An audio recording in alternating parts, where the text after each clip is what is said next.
Hello guys, welcome to Raza Learning Hub.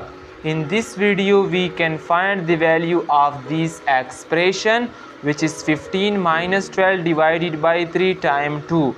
So how can we find the value of this expression? If you are genius and talented in mathematics, then solve this question before watching the video. But if you are student, then follow my method. I can solve these questions step by step.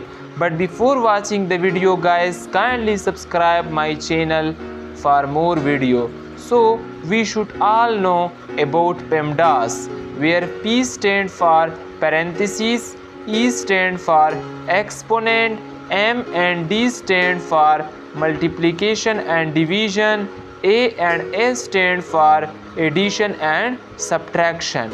Okay guys, in multiplication, in PEMDAS, multiplication and division have equal priority and we have to from left to right.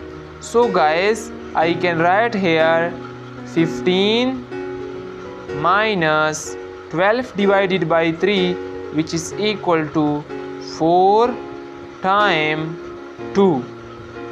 Okay guys, so in next step, 15 minus 4 times 2, which is equal to 8.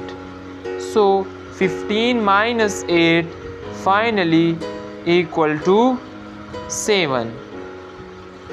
Guys, this is the final answer of this expression. If anywhere you can face any issue, then comment. I will reply your question. Thanks a lot again.